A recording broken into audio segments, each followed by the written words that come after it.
Listen, to all my faithful YouTube subscribers, you guys are in for a treat today. I am letting you in on a sneak peek of what happens in our VIP session of our 5-day challenge. I hope you enjoy. Stay tuned. Good morning, Brother Lloyd. All right. My question, I'd like to know what's the difference when you say buying out of intrinsic value as compared to market value? That's my first question.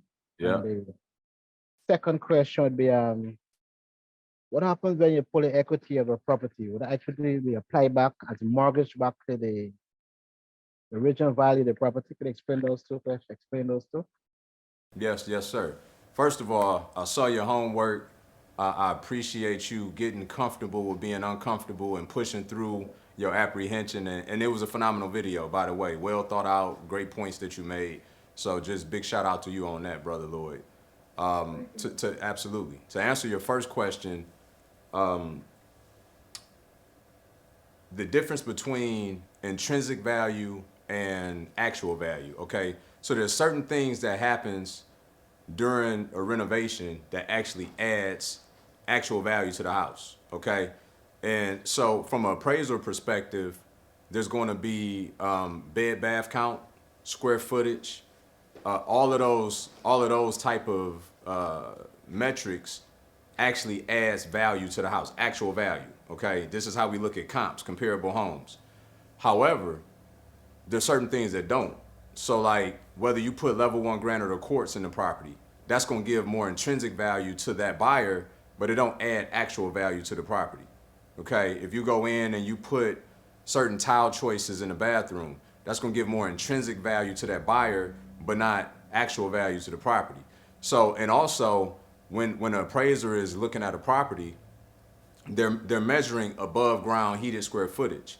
So if you in a market where there's basements and you go below grade and you put four bedrooms and a bathroom down there, those four bedrooms and a bathroom don't get counted in the actual above ground heated square footage. So that adds intrinsic value to the buyer because in real life they got 4 bedrooms downstairs and a bathroom. But in terms of you adding additional value to the price of the home, it doesn't do that. So that's the difference between intrinsic value and actual value. You have to understand when you spending money inside of a property on a renovation, what can you actually look to get out of that property? Does that make sense? Um, so what are we buying? So we buying a property. We looking for the intrinsic value of the property, or we buying at the market value of the property? Got you. So intrinsic value becomes more prevalent when we're talking about when we exit the property. So what I gave you is a scenario of we bought a fix and flip. We're going through and we're renovating the property. We're figuring out what choices should we make inside the property to achieve our target after repair value, our target sales price. When this buyer who gets a loan from their bank, right, they got a pre-qualification, they out shopping for properties, they come across yours, they're pre-approved for $300,000 to buy your house, right? But you as the investor say, well, I want to sell it for $350,000. Okay, which you well within your right to do that. However, all of the comps suggest that the property is worth $300,000, and you like, well, I put gold toilets, quartz. I finished the basement. I put 3 bedrooms and 2 baths with a stand-up shower, and I got rock marble, this and that. That's intrinsic value. So that don't make the property worth $350,000 just because you spend an extra $50,000 in finishes to try to make it that. You follow what I'm saying? So there's certain things that add actual value to a property, like the additional square footage, the bed bath count, anything above ground heated square footage, right? There's certain things within that. Those are things that add actual value. But buyers still do take into account intrinsic value. So let's just say it's 5 homes on the market and they all 300,000. Okay, and let's just say that all of those properties are 4 bed, 2 bath, 2,500 square feet, right? Give or take. You happen to have a property that's 4 bed, 2 bath, 2,500 square feet. But in the basement, you got an additional 2 bedrooms and a full bath down there. So your property now, although it's the same value as those other ones, from an actual value perspective, your intrinsic value for that buyer just increased because they're more enticed to want to buy your property because you got more things intrinsically that make sense to them. Does that make sense? Yeah, that makes sense. But then would they get a pre-approval to suit their choice now what they want? Say, I'm sorry, when they get the pre-approval, say that again. I going add value, the intrinsic value to the property that suits the buyer, but then they might only have their pre-approval of a certain amount of money. So would they get a different pre-approval to satisfy their choice what they want? Oh, absolutely, absolutely. You know, but the most important thing is this, and this is what everybody needs to take away from this conversation. The appraised value has the final say in everything. So the buyer could be pre-approved for 500,000. If the property appraised for 350, they're not going to spend. They can't spend 500,000, right? I mean, they could. I mean, theoretically, they could. They could pay $150,000 out of pocket above what the property appraised. But who in their right mind, I guess, other than the last 2 years, will overpay for a property that appraised for less than what they're paying for it? Because that would indicate that they're upside down based off of what the property is worth and how much money they got into it. That's negative equity, right? So it's just not logically, it don't logically make sense. But guess what? For the last 24 months, when rates were 2-3% and there was 17 offers on the property, people were overpaying for properties 30, 40, 50% and dropping that money out of pocket because intrinsic value. Supply and demand created a hyped up urgency. People wanted to take advantage of the cheaper interest rates, not realizing, but you overpaying in value by, 30, 40%. So now when the market starts to come the opposite way, you quickly upside down, right? So for me, when people were running out with, cheaper interest rates and figuring they'll overpay for property, I'm sitting in the back and I'm like, I would rather wait to have higher interest rates and get a deeper discount on the value. Because guess what I can do? At some point, I can always refinance that interest rate and I got a better discount on the property. But if I overpaid for the property and I already got the cheapest interest rate that I could get, I got no place to go but down. Does that make sense? So this is why we can't let mass media control the narrative. When they say interest rates are low, go out and buy, it's like, and then all the sheep, the 99%, like, okay, let's go do it. When the 1% sitting back, like, but ain't nobody paying attention to the fact that they overpaying for properties 30, 40, 50% of market value. Like that we're in an inflated and fictitious economy that we just pumping fiat currency into the market that's losing value every day. Right? The government did all of that intentionally to stimulate the market during which should have been a depression during the pandemic. You know what I mean? So anyway, I give you all additional context, but does that give you more clarity between intrinsic value and actual value? Now, this is the beautiful part about intrinsic value. If you can position yourself and get a property well under market value, the distressed properties that I've been talking and teaching about all week, that gives you the wiggle room to first go in and do the things structurally sound to the property and functionally sound to the property to increase the actual value. Then that gives you the latitude to put some subtle nuance in your property that differs from the ones that's on the market that would then give it additional intrinsic value. So now when your buyers, when the potential buyers are coming in, not only are you already at par with the rest of the market based on functionality, the bed, bath count, square footage requirement, all of that's there. Now you can go above and beyond, spend an extra couple dollars out of your budget, right, without compromising margin erosion, and add these intrinsic pieces to make your property stand out amongst the rest. You follow me? So whenever you're doing a renovation on a property, you always do what's functionally and structurally sound first. Then you look at the intrinsic pieces.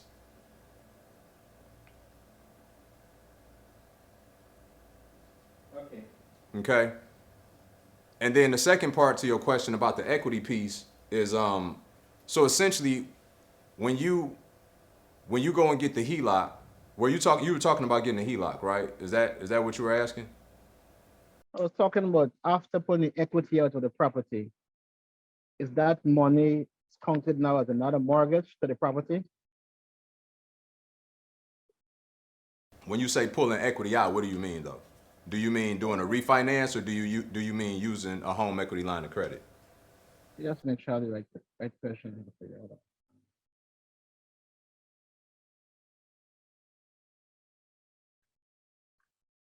If you pull the equity out of the line of credit, Got it. Got it. So this is the beautiful part about home equity lines of credit. It does not impact your mortgage. Okay? You're literally accessing you're accessing the equity in the property. So if you have, let's just say you owe $100,000 on this property. Okay? You have a mortgage, your balance is $100,000. The property is worth $200,000. You go to get a home equity line of credit, they're going to give you a line of credit for up to $80,000 of the $100,000 of equity that you have. So that then functions like essentially a big credit card, right? You can pull funds and access funds, and you only pay interest on the funds that you access. So if you don't touch it, you don't owe anything. But as soon as you start to extract the funds from it and deploy capital, then you just need to understand there's going to be a minimum monthly payment as it would be on any other revolving credit card or something of that nature. So the plays that you're making, you need to plan in advance that if I'm going to deploy this capital into this deal and I'm not going to conceivably see a return for 5 months and my monthly payment is $600, then I need to deploy enough funds and give myself a cushion to cover the $3,000. And what I would do is I would account for that. So whatever play that I'm going to make, I will make sure I account for the money that I deployed, the return that I'm looking for, and the additional cushion that I gave myself. So if I know I got 5 months before I see a return and I got $600 worth of payments, then I'm a plan for an additional $3,000 of fluff to where that's not coming out of my monthly expenditure. I'm using the money, I'm using other people's money to pay the other people money. You tracking? So then that way, when I get my return, I'm getting the initial capital back, I'm getting my return, and I'm getting the $3,000 that I had in carrying costs while I was waiting for that play. Okay. I know I'm talking to Lloyd, but y'all type in the chat. Are y'all tracking with this conversation?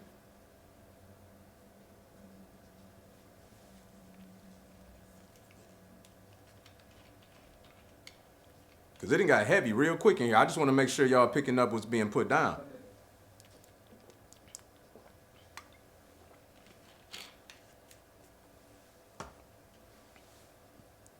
Like the stuff we talking about right now, this intrinsic value, actual value, people lose money every day on deals. That was such a great question, Lloyd. Okay. Such a great question. People, and this is why it's so important, which is kind of a segue into Sonya's question. This is why it's so important to understand comps and how to analyze comps. Because people go out here, they watch these shows, and they think based on what's happening on the show that that's what's happening in real life, and it's not. That's why it's called a show, right? So you go out and you start, buying these properties and, renovating them to what you would like as opposed to what the market is commanding, right? And that's the biggest impediment in you going out being successful, being able to have repeatable success, because you coming in and you essentially interior designing and decorating these properties. Don't nobody care what you like. You ain't buying it, right? So at the end of the day, I'm focused on what does the buyer like, and how do I know what the buyer like? Because these 4 properties sold for $350,000. That's how much I want to sell mine for. So I'm gonna renovate my property to mirror that, because that already shows me in real time and real data that that's what the buyers want. So it don't matter that I like teal walls, right? If light gray is the color for that area. Right? It don't matter. So we need to first identify and analyze comps properly, right? And then make our renovation mirror that, but then add subtle nuance, allotted in the budget, of course, to then make it stand out a little bit more. Like that's the key.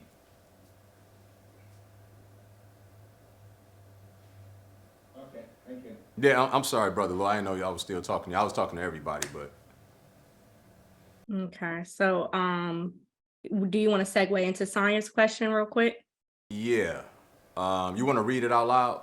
Yes, I can. So my question is, how do we know when we find a good deal, if it's a good deal or not? And when do we start looking for money to fund it? Okay, cool. So it's just funny because today is the OPM, psychology OPM. You should essentially always be looking for money, which is interesting because you're not actually looking for money. Money should be looking for you. We're gonna talk about all that today. But you know, it's always better, in my humble opinion, to have an idea of where some money could come from. But I'm gonna tell you right now, good deals always raise money. Good deals always find the money, right? So the first part of your question was phenomenal, Sonya, about how do I identify what's a good deal? Because if you get proficient at that, money will never be a problem. Money will never be a problem. I promise you that. People want to participate in deals that make sense. I don't care how much you got to gift to gab, what type of bravado you got. Like, you could talk people till they blue in the face, and you may even convince a couple to make the bad plunge with you. But the reality is, you find good deals, the money will find you because there's other investors. So when they say your network is your net worth, well, that's a quintessential example of that. Because even if you don't have an investor, if you're in a network with people that have investors and you got a good deal and everybody can figure out how do they mutually benefit from that, then you're going to find the money. Like, the money is always found if it's a good deal. Okay. How do you identify if it's a good deal? You got to get really good at reverse engineering. Okay, it's something that we teach in the program, which is essentially getting super solid on identifying comps and ARV, right? And not even like realtors think. Realtors look at value in a different way as well. We don't look at value that way. We don't take the average of, the square footage of 3 different properties. You know why? Because ain't nobody buy an average of those houses. They bought 3 different properties, right? So and that's, I ain't gonna go down that rabbit hole. But essentially, you got to get really good at identifying comps, ARV, right? And then understanding what your cost of capital is, getting rid of that, getting really, really good at honing in on your rehab costs, right? Going through and understanding, how to analyze a property, knowing what, a roof will cost you, right? And how to calculate that, um, uh, what's the price per square foot to paint the interior of a home? Y'all got the bonus gift. It's in there, right? Y'all got the bonus gift that got those details in there, right? To give y'all a good baseline to be able to hold contractors accountable. And then eventually you will have it down by memory. I could walk into a property and in the first 3 minutes essentially come up with a rehab bid that's probably within $5,000 of my contractor. I could do the same thing from home on the computer, provided I got photos. So you got to get really good at that, right? Run reps, get good at that. And then figure out how to come up with your minimum return on investment, right? And that's going to be different for everybody. We have certain standards that we use internally, that I recommend to the students to make sure we insulating ourselves in every environment, and so you got to figure out what's your minimum thresholds, because if you're doing deals that have, say, 10-15% margins, well, if something shifts in the market and all of a sudden, the market go the opposite direction and we lose 10%, now you on the fringe of possibly losing money on that deal. So where are you comfortable with your minimum return on investment being to allow you to cushion that if the market is sliding and you need to quickly get out of property, you could do a quick discount and still remain whole, So it's all strategic, right? But essentially, figuring out that piece and then figuring out, how to look at, how much your lender is going to give you versus how much you would need in the form of a partner, of an investor, of a gap funder. And then when you put all of that together, right? When you put all of that together, now you've effectively underwritten your deal. And that's how you understand if it's a good deal or a bad deal. And I know that was a mouthful, but it is a mouthful. Okay, thank you for that. I think we have one more question in the chat. It says, do we only hire licensed contractors? It depends on your market. It depends on the project. As I told y'all on Monday, nothing is all or nothing. I would never give y'all a nothing is all or nothing answer. You know what I mean? Because it's just not. And sometimes, I've worked with licensed contractors who were trash. They were the fastest way to me losing some money. you know, and I've also had people that's been in the trades for 30, 40 years that don't have a license and not interested in ever having one, and they do great work, you know. So it's really about understanding who these people are, how to best hold them accountable, and basically every time you do business with a contractor, you're they're having a working interview, right? So one of the things that we do strategically is well, let me ask y'all this, because it's Q&A. Y'all want me to talk about a little bit about how we vet contractors? Do y'all want me to share that? Like, is this y'all time? I don't want to tell y'all about something that y'all don't want to hear. Okay, cool. So part of what we do, right? This is what y'all need to understand first and foremost about contractors. Many of them, and again, I'm not knocking the ones that's on here, right? But y'all get it. Y'all in the industry. I ain't telling no lies. You know, one of the things you got to understand about contractors is, you know, during that interviewing process, okay, number one is I got to keep myself out of the weeds on this one, but number one, they're more than likely they're gonna posture with you when you first talk to them. Okay, let's just understand that they're gonna more than likely posture with you and give you this energy that you need them, and to some degree maybe you do. There's some truth to that. But there's a difference between I need you and I can't do it without you. Let's be clear, okay? We all need people to some degree. But in that process, then the second thing they're gonna do to show you their business card is send you photos and videos, okay? Now here's the problem with that. That garbage licensed contractor I was referencing not long ago, I had to fire him at one point. And it just so happened I came in contact with a guy who used to be one of his subs. It was his main guy. Well, come to find out, all the pictures that he showed me about his work was actually this guy's work. Right? So what we do a little bit different is that we get physical addresses from said contractor of properties that he's working on. He's a good contractor. Chances are he should be working on something when you find him. He shouldn't be idle. Okay? So we find out some properties that he's working at. We meet with him, right? If you can do that in person, great. If you can't, do it virtually. And then and then randomly pop up at these locations, right? Whether it's yourself, who you identify as your boots on the ground in whatever market, have somebody randomly pop up at those locations. Are the people there working? How are they working? Is it a clean site? Is it not? How many people there, right? Is it a $100,000 job and there's one person at work, right? Probably gonna give you a good indicator of how the pace of that project is gonna go.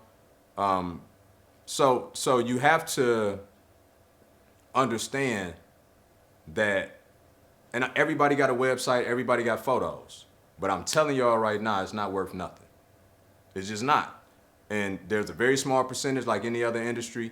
You know, I know for certain that there's a very small percentage. You know, probably 10% of the contractors out there are good. The rest of the 90% are questionable. Same is true with realtors. Same is true with investors. And you know why? It's this thing called Price's Law, that the square root of any domain,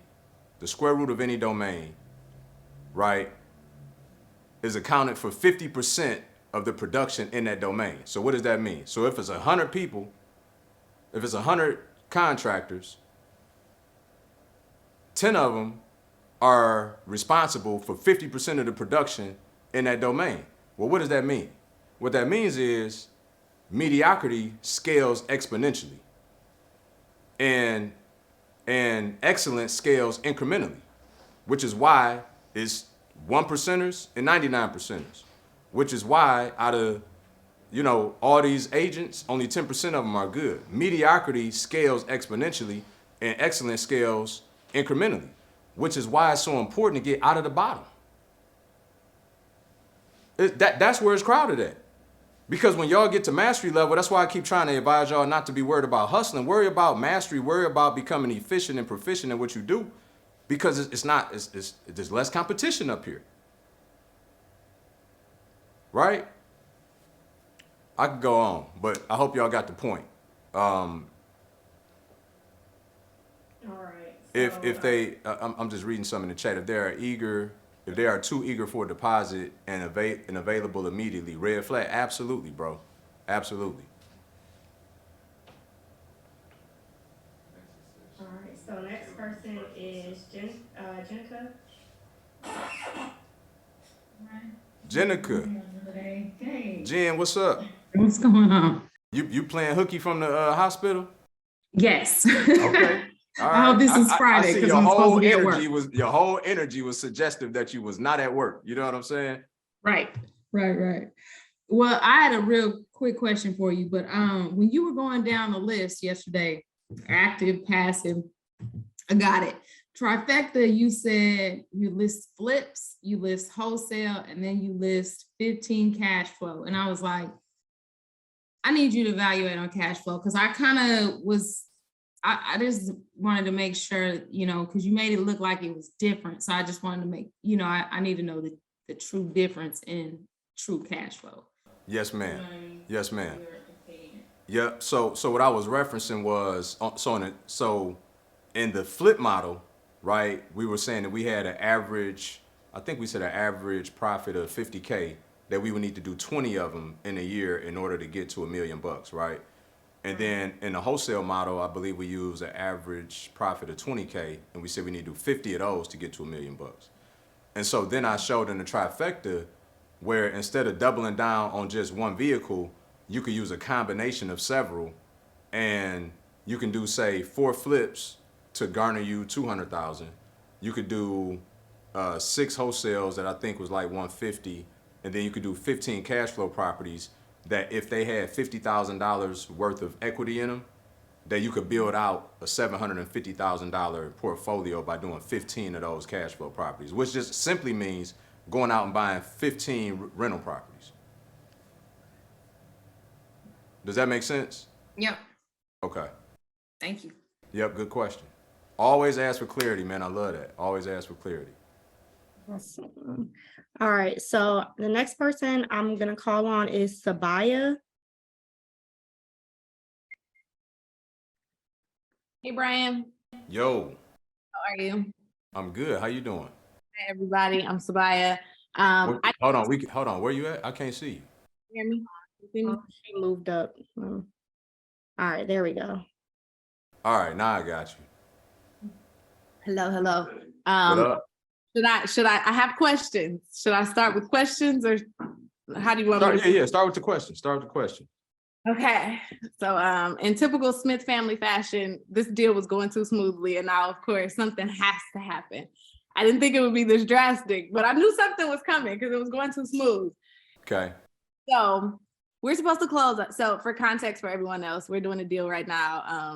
My husband, I think I just went dark. I don't know why. My husband, the apprenticeship program. We're doing a deal right now in Detroit. It's a duplex. We were supposed to close on Friday, but on Friday, we weren't able to close because there's this like new guy at our lender who was basically like messing things up and like didn't have stuff in order on Friday. So we couldn't close on Friday. So come Monday, we were ready to close. We had a notary come to our house in Georgia. So we signed the papers. The seller signed the papers. Payment didn't go out though until yesterday, right? Mm-hmm. On Monday, there was some like quality control things that had to go down. So they issued payment on Tuesday. So around 11 o'clock on Tuesday, their realtor calls our realtor and he's like, my client is about to walk away from this deal. He's a lawyer. He's threatening to sue. Where's the money? Blah, blah, blah. Like just kind of going off. Or this was about 12 o'clock. So she's like, okay, calm down. Like he was very rude, like yelling at her, whatever. She's like, calm down. Like, let me call some people. Let me figure it out. She calls the lender and they're like, we issued payment at 11 o'clock. So an hour before he called. So she's like, okay, that's weird. Like what's going on? She calls the title company and I guess they like weren't picking up. So eventually she got a hold of the title company by 2 p.m. This is their title company, mind you. So she got a hold of the title company by 2 p.m. And the lady's like, oh, I didn't have a babysitter. So I was gone. So I didn't see the payment, but I have it now. But also the realtor on the seller side just contacted me and said that they were sending the deal. So mind you, she wasn't there to collect payment. I guess she wasn't communicating properly with them, and now they want to rescind the deal. But they also signed the papers.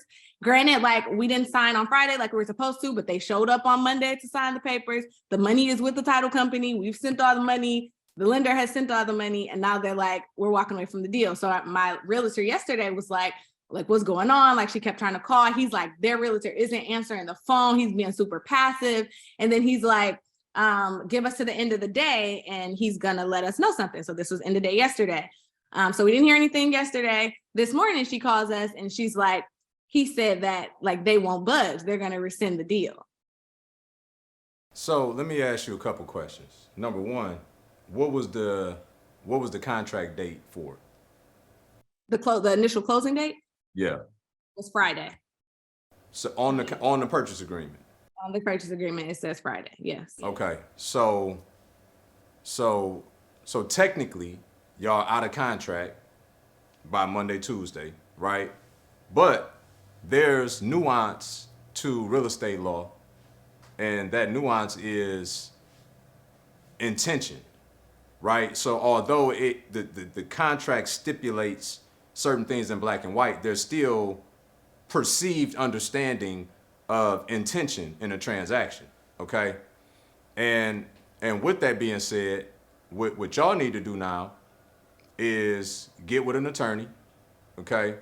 And get with that attorney and tell them that y'all were essentially being forced out the deal, that, you know, they had acquiesced and continued to move forward in the progress. As you intimated, they signed closing docs on Monday. So even though y'all were out of contract on Friday, they still moved forward as if on Monday. So what happened was they probably had a backup offer come in for more money. They don't. Right? They don't, but that's what we assume too. Right? You don't go from wanting the money Monday and not on Tuesday. Like, let's be clear. And he didn't all of a sudden fall back in love with the property he was selling it overnight. So something happened. That something is typically money driven. So he probably got another offer that came in. Okay. Pocket deal even. Maybe somebody in his office. Point is, we don't matter. We don't care. What we're going to do, what I suggest you do, what I would do, is to go hire counsel, tell them that you want to put a claim of interest on that property. You want to put a claim of interest on that property. So when I talk to everybody, right, it's for everybody. When I talk to y'all about when you're going out and you hiring your team, how you need to be able to hold these people accountable and this and that, these are the discussions we have within the mentorship program, right? Sabaya just happened to be here to show love and, you know, so she got her question out. But the point is, because she ain't about to go out there on a wild goose chase and be spending hundreds and thousands of dollars on, you know, hours of counsel that she don't need. Because I'm about to tell her exactly what to do. So when she talks to the attorney, she's going to tell them exactly what to do. And it's going to nip everything in the bud instead of them giving her the runaround, right? So you're going to put a claim of interest on this property, which means that once they file this lis pendens, that he won't be able to sell the property to nobody else until he deal with you. Unless he find a buyer goofy enough to buy that property with that encumbrance on title, which most people ain't gonna do that because it's not gonna be a clear and insurable warranty deed. They're gonna have to buy that property with no title insurance. Right. So now you about to jam him up and force his hand that either he got to pay y'all some money to go away, right? Which I've done this before and they had to pay us $25,000 to go away, right? Or they're gonna end up selling y'all the property as they should anyway. So when you talk to an attorney, tell them, hey, this is what happened. We got forced out the deal. We need to put a claim of interest, a lis pendens on the property, and we need to get it filed immediately. Probably gonna cost you somewhere between $1,000 and $1,500. Okay. Do you have an attorney in Michigan that you recommend? I can, I know my attorney is like not taking new clients, but I know a couple. Let me think. I'll shoot you a note when we get off of here. Okay. Sounds good. Okay. Thank you. Yes, ma'am. But at least you know what to tell them. You know what I mean? Right. So, Because lawyers gonna lawyer too now. You know what I'm saying? So instead of them thinking they about to bill you for a bunch of hours just collecting information, that is the information. That's what they need to do. Got it. Does this need to happen before they file the, what is it, Liz Penance, is that what it's called? Like if they were to do that now, and then obviously we're gonna jump on this as soon as I get off this call, but they were to file that before we're able to file the claim of interest on the property, like, does that negate it in any way? Or? No. What I'm saying, you're gonna tell your attorney that you need to file a claim of interest and possibly a Liz Penance. Okay. Yeah, so these documents will be coming from your side. At this point, they don't even think that y'all swift enough to make this move. They just bullying y'all right now, right? So then you gotta, show the bully who could be the bully. That's all. What is a Liz Penance? It's a lien. It's a form of a lien based on context of what we're doing. Okay. Gotcha. Okay, that's helpful. Okay, thank you so much. That was a really good question. Thank you. All right, so the next person we have is Scott.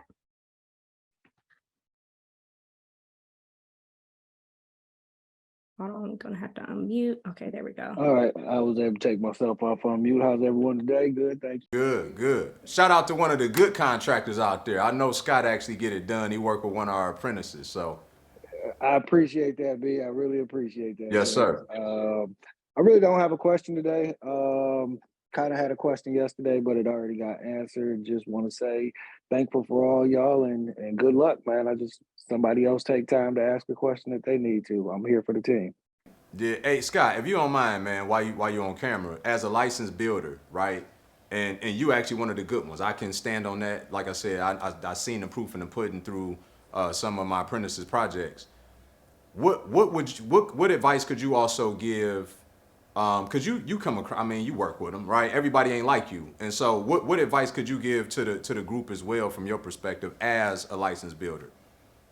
Number one, as you said, please see some work that they've actively done. Nobody sends bad pictures. That's one thing I'm gonna say. Nobody's gonna show you a crooked line or something they put some trim on to cover up. They're never gonna show you that. So please vet their work, like as far as good work to someone is not good work to everyone. That's what I can say. So they may say, I did this bathroom, and a customer may say, hey, they did my bathroom and I love it. But as a builder, I walk in casinos, I walk in all type of places, and I say, this is poor work, but they got paid for it. So just, I guess the best piece of advice I can give, I'm a second generation builder. My dad always told me, you can't pay somebody if you don't know what they're supposed to do. So I'm not an electrician, but I have a general idea that you can't put a light switch in sideways and flip it up and down. So just have a general understanding of what you're looking for. And if you don't, please ask somebody. Don't be scared to say, don't be scared to ask questions. If you're paying them, do not be scared to ask questions. Sure. It works both ways. And one of the things is, I'm a general contractor, I'm a builder, but I'm a carpenter by trade. I can do electrical, but you usually don't want somebody to come in and say, I'm doing everything myself. If they have a team like I have a licensed electrician, a licensed plumber, a licensed mechanical contractor, but I do the carpentry myself. Yes, I can put in a plug. Yes, I can put in a faucet. Yes, I can change a furnace filter, but that does not make me licensed in those areas. Yeah. So just be very leery of that. And I'm the one who typed the comment. If they're available now and they want money right now, just question why they're not busy, because in our market here in Detroit, it's so hard. It's hard for me to find employees, much less find tradespeople, because they're busy on their own job as well. For sure. So For my sure. plumber is not available in 5 minutes unless I call him. That's You right. know, he'll come for me if I need him, but if he's available, yeah, I'm coming right now. Yeah.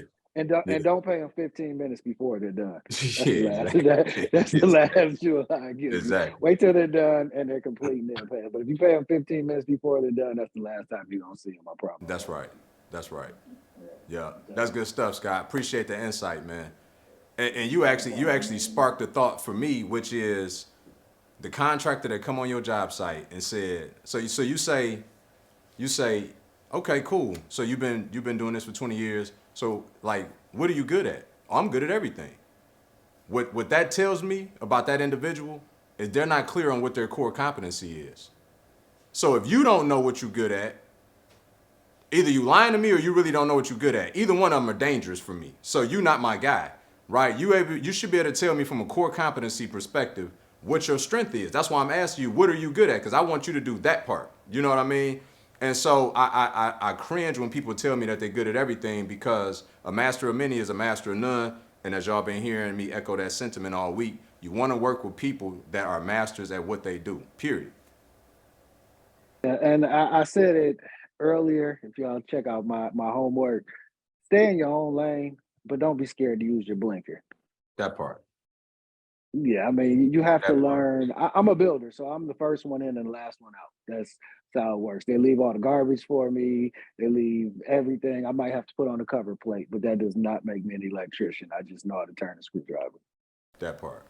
That part. I love it, bro. Yep. Good stuff, Scott. All right. Okay. All right. So next person is going to be Bruce.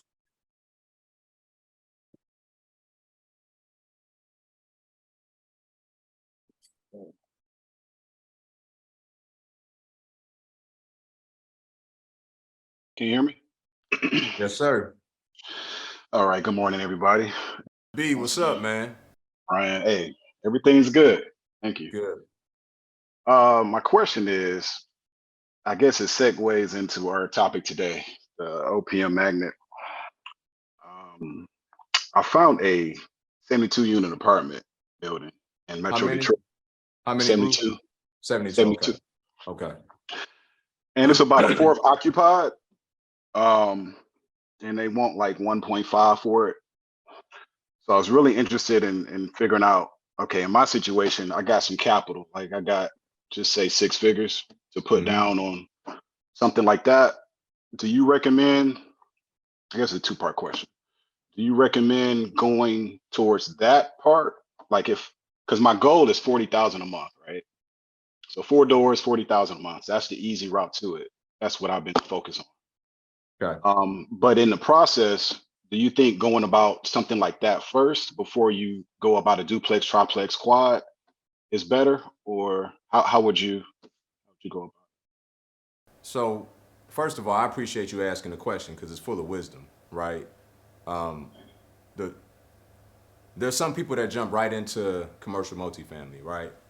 I can only tell you from my own experience and practical application that what I did in a single family space and all the multitude of rehabs that I did really did prepare me to take on a larger project. Okay. Because while there's a lot of benefit to having all of your doors under one roof, right? Which is why I buy apartment buildings as well. You also got all your problems under one roof. I hope y'all caught that, right? So there's a lot of benefit to having all of your doors under one roof, but there's the detractors that you also got all your problems under one roof. So what happens is, if you go out and do that kind of project as your first project, and you start to have issues, as you will, I guarantee you, I'm doing a rehab on a 40 unit building right now, you're gonna have problems, and they're extrapolated, you know what I'm saying, in that size of a building. It's really about what's your appetite and what's your bandwidth, and do you want to maybe build some momentum in something that you can learn that seems a lot more manageable, and then scale up to something like that? Or do you want to just jump right into it? You know, I never discourage people from where they should start. I just give them context as to what I've seen to be the most successful model, which is people starting on smaller projects, getting acclimated with, you know, it's so much that has to happen in your favor that you really don't have sole control over. Because 90% of what we do is people oriented, and people gonna always people. So imagine having a single family house with a $30,000 renovation and guys not showing up for work, and your project extend out and it take you 8 months to renovate that property to get it on the market. Now, on the other side of that, imagine having 50 something doors, right, out of the 72 that you got to renovate, and your team don't show up. And your carrying cost on that is $15,000, $20,000 a month. it? That's real. right? So that's the other side of it. And so, and I don't know what the condition is. I don't know. I mean, for 1.5, I imagine these doors probably need 20, 30,000 a door in renovations. You know what I mean? Including probably the roof, the common area, and everything else. So, you know, it's just some work at the end of the day.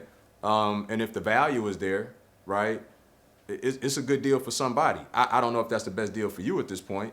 But maybe, right? It could be. But I think that is the wisdom in it is that you stop to ask the question. Because I'm gonna tell you right now, the most dangerous person is the one that got their own money. Having your own money affords you the opportunity to make bad decisions. You got nobody to answer to. Right. So every deal that I do that I put my money in, and I promise y'all this, every deal that I do that I put my money in, I think about it as if it was my investors' money. Would I put their money in this deal? And if it's too risky for their money, then it's not for mine either. Because I made poor decisions from being enabled by my own pocketbook, by my own checking account. Acquisition is the easiest part of our business, believe it or not. Until you get your first deal, you ain't gonna feel that way. But the truth of it is, acquisition is the easiest part of what we do. Getting with Scott and guys like that, and getting proficient at managing them and pushing them through the process. It's like pushing a rope. You ever try to push a rope? Can't do it. So I mean, but it's the equivalent of that. You know what I mean? And so we have to understand that acquisition is easy. Like to say I went and got a deal, I wrote a check for 100 racks, it's over. Like that's cool. That's just the start of it though. And I'm sorry, you had a second part of your question. Yeah, I would just ask, I guess you're gonna talk about it today, but not fully going into that big project myself, maybe getting some experienced investors along my partnership and just kind of go through it that way. Or would that be an Yeah. option, or you would just be like, nah? Oh, no, 100%, bro. You know, everything is about collaboration. You know, we're as much as we're in the information age, we're really in the partnership age and the collaboration age. So I'd be less concerned about finding investors to collaborate with as opposed to a strong developer. Somebody that's went in and that's done, you know, because I mean, you're talking 30,000 a door, seven. I mean, you're talking probably 2.5 million, you know, with another 10-20% variance in that rehab budget, right? So you need somebody that's been there, done that, close to $3 million renovation. That's gonna probably be a 24-month project, right? And then you need to have a sound lease up strategy to where do we want to complete all the units, right? Or do we come in and can we segregate the building in such a way to allow us to start leasing up a portion of it and do it in phases, or because of how the building is situated, we can't get a certificate of occupancy until we get all the units done. That totally skews your approach on, you know, what your run rate is, or your burn rate, I should say, on this carrying cost versus when can you start making money, right? All that's going to be important to your investors. What kind of equity multiple can they yield in 5 years if it takes 2 years just to even get it operating, right? What's the long-term exit strategy? What's the business model? Do we want market rate tenants or subsidized? It's so much that go into it, right? And that's just having a game plan. Right. And then it's what Mike Tyson said best. Everything good till you get punched in the face. You know what I'm saying? Like that's when it all starts. It's like, man, we had a plan. You know what I'm saying? Right. Yeah. Man, makes so much sense. Truly appreciate it. Yes, sir. Awesome. So our next question is Brother Lloyd. There we go. And just one piece to add to Bruce. Just so y'all know, I always talk myself out of a deal before I talk myself into one. Something I learned from bumps and bruises, losing $500,000. I talk myself out of a deal before I talk myself into one. If you get good at that, now I know some of y'all are over analytical, so you already talking yourself out of deals. So we gotta pray and work with y'all a little bit differently. You know what I'm saying? But for most of us who hyper on the other side, we have to really be intentional about talking ourselves out of deals to justify doing it. You know what I'm saying? Like we really got to put the deal through a stress test to make sure it makes sense. Brother Lloyd, what you got? Yes, from the conversation with you and Sabaya just now, you made a reference to term lien of penance. So I was trying to get it term properly. And from our conversation, training with me yesterday, MLS? I think it's multi-listing services. Could you expand upon that? Is Liz Lis Liz Penance, PEN, I think DIS or PEN. No, that's penis. Yeah, so it ain't that. PENDI. Yeah, look, if you Google Liz, right, like it'll come up. PENDENS. Thank you. So there you go. You're such a guy. PENS. What? All right, thank you. And the other question, what MLS? What was the second question? Oh, MLS, the multiple listing service. Multiple listing service. It's the largest database in the country that real estate agents use to essentially, put sellers and buyers together. So you won't personally have access to the MLS, but when you hire your real estate agent, they'll have access, and then they'll send you deals that fit your criteria because you're gonna learn your criteria so that you can tell them your criteria. Okay, cool. Well, these agents have this listing. Okay, thank you. Yes, sir. Okay, that's it. Thanks. Yep. All right, so we have room for one more, or let's see, Yeah, we could do one more. one more. So I just want to make sure that we allow everyone a chance to ask a question. So Kimini. Let's see.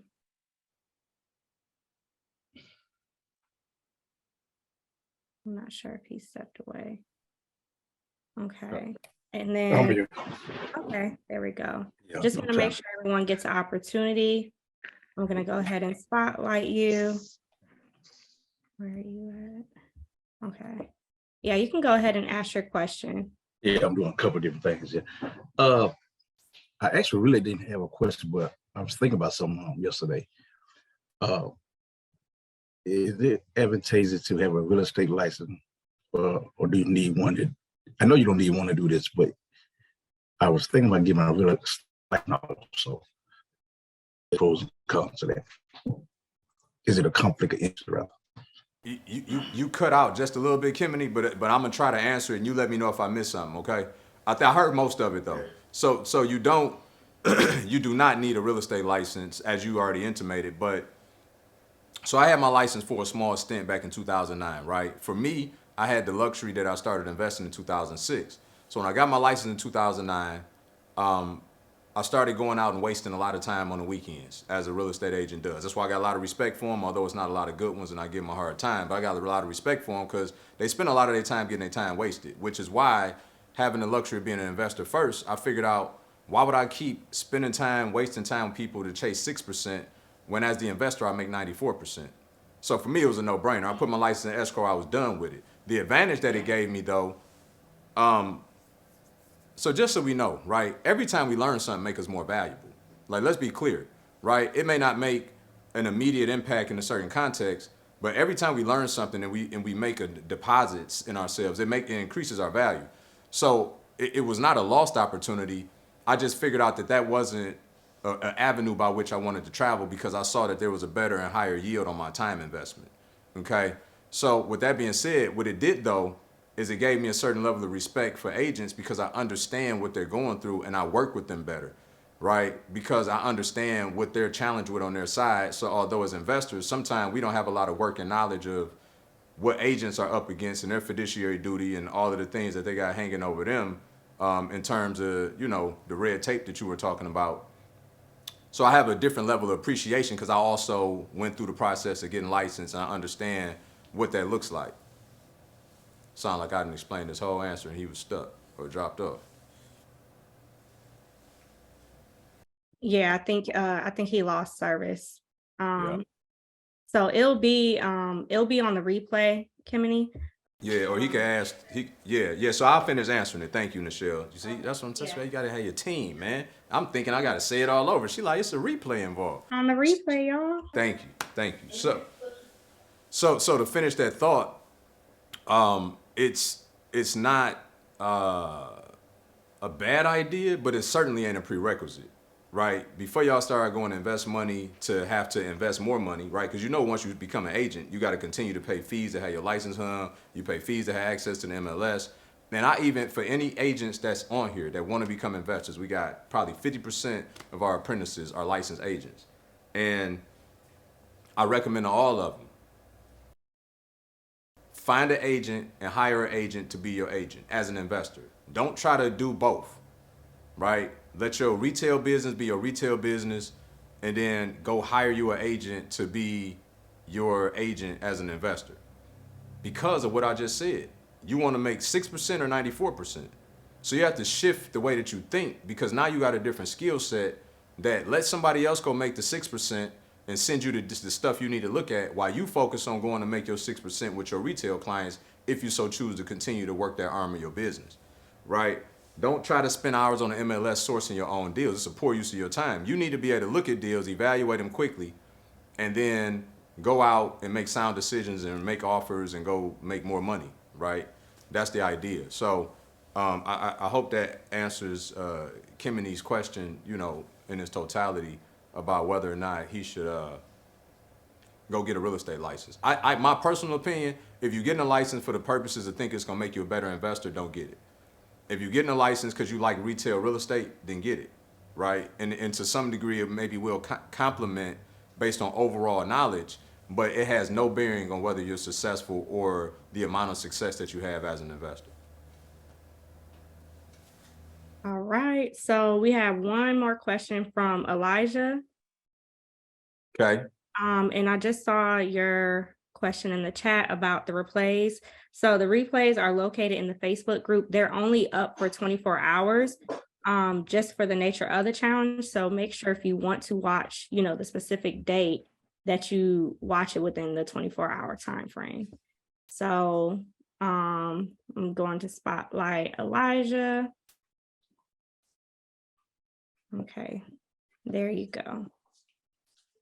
Hey B, how you doing today? Yo, I'm good, man. How you feeling? Feeling well. Good.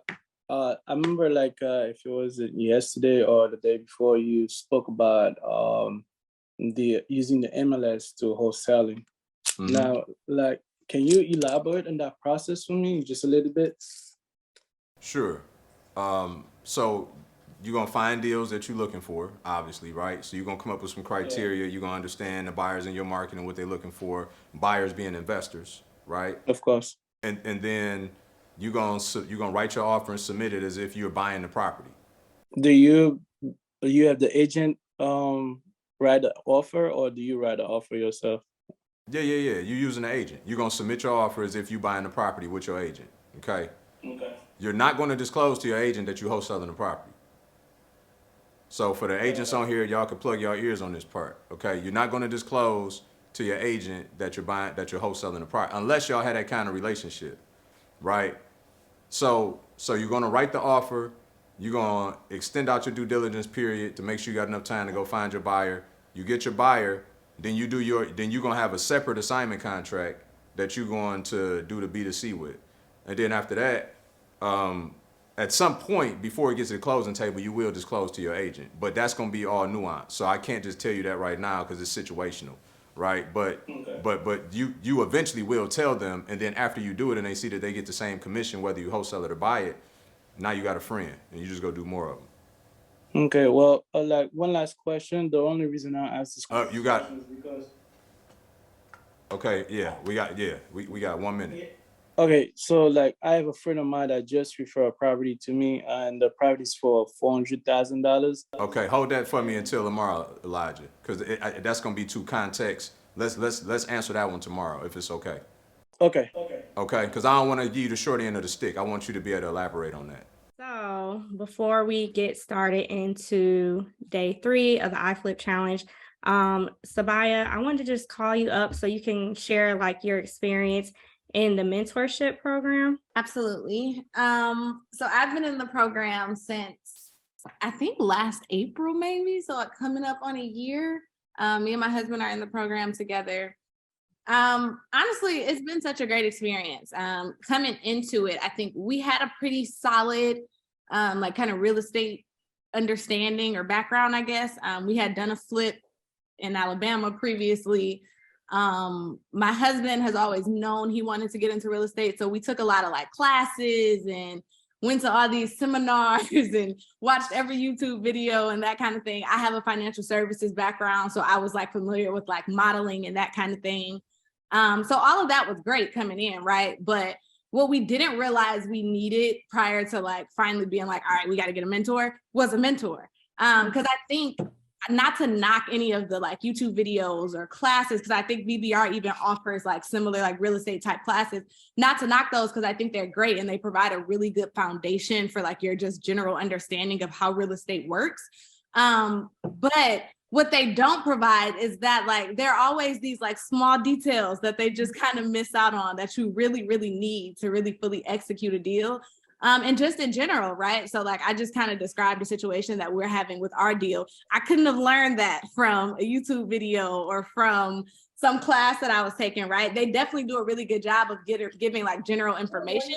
And I do think when you finally get to that step where you're ready to like jump into a deal and like really go into the weeds of real estate and really be serious about your business, you definitely need someone to help mentor you through that process. Brian talks a lot about having a mentor himself. So he's been in the business for a really long time, but still has a mentor himself, right? Like you're never too into anything to be guided or have someone, to support you through any process. So that's definitely been like the biggest thing for us, just like having someone we can connect with regularly on a one-on-one basis to ask some of those more granular, detailed questions that are, specific to our deal or our situation at the time. Brian is always available. We probably text more than other people and we're not supposed to, so I wouldn't recommend that, but we bother him a lot with just quick texts. But always available. He's literally like come to properties that we were working on and like walked through it with us. So that's been really great. We talked in the beginning when I first joined the program, I would tell Brian a lot how like we were looking at deals and like ready to jump in before we even joined the program. And it was like thinking back on it, how we like gone forward with those deals without joining the apprenticeship, we would have lost so much money by now. So I'm so grateful that we stopped and like made the decision to join. And then just one last piece, beyond just Brian, right? Like in the apprenticeship program, I genuinely feel like I have this whole team of support. So I don't just have Brian as a mentor. I have every single person who's in the apprenticeship, no matter their experience level, like we're all learning from each other. We're all kind of mentor to each other in that way. Mm-hmm. I'll give you an example. Like there's another woman who's in the program who's doing a deal in Georgia. That's literally like 10 minutes from where I live. And she reached out to me earlier this week and we've been like on the phone all week and like she was having issues with like a contractor and I'm like, let me call everybody I can. Let me like get on it to help her because it truly felt like I needed to help family, right? Like I've had people in the program when I was having issues with deals send contractors my way and help support me. So I genuinely felt like I had to pay it forward for her. So just having people all over who you can connect with and learn from. And like I said, we're all at various experience levels, but still, even people who just joined the program, I learn some stuff from them every week when I'm on the calls. You have people like Xavier, who's been in the program a while, who has, a lot of experience in real estate, who's always super helpful when we reach out. So it's just really nice to know that you have this community of people who are supporting you, who you can go to with questions, and just every week we get on a call and just kind of hear about what other people are going through. So literally like me and my husband in our prayers, we're like praying for other people in the program. Like, I hope so-and-so gets this deal closed. I hope things work out with Jen's contractor issue or whatever. So it's just nice to have that community and have just this large ring of support. No matter what, I always know I have someone in the program I can go to. And if it's not Brian, it's someone else who've experienced something similar. Brian, but himself is just very knowledgeable. So always good to have lots of resources, all that kind of thing. So if you're considering it, I highly recommend it. Like I said, the classes and YouTube videos and all that stuff is good, but there's truly nothing like investing in your business and having someone who you can turn to whenever there's an issue. Literally, Brian's a phone call away. So it's always nice to have. So all my faithful subscribers out there, thank you guys for your loyalty. I hope you enjoyed the behind the scenes in our VIP session of our exclusive Real Estate iFlip Challenge. It's a 5-day challenge where we teach you how to scale your business from wherever you're at, whether you're starting out, whether you've done a few deals and you want to do more, everything you need to know, raising private capital, how to build a 7-figure business in 12 months, and the list goes on and on. And just in case you were wondering, no, you have not missed out. We do one once per month, all right, where I teach you guys how to build out a 7-figure business using other people's money, how to go out and raise capital, how to buy your time back, and the list goes on and on. All you need to do is click the link in the show notes, make sure you're there so I can meet you as well and coach you live. You haven't missed it. It's exactly your turn. I'll see you shortly.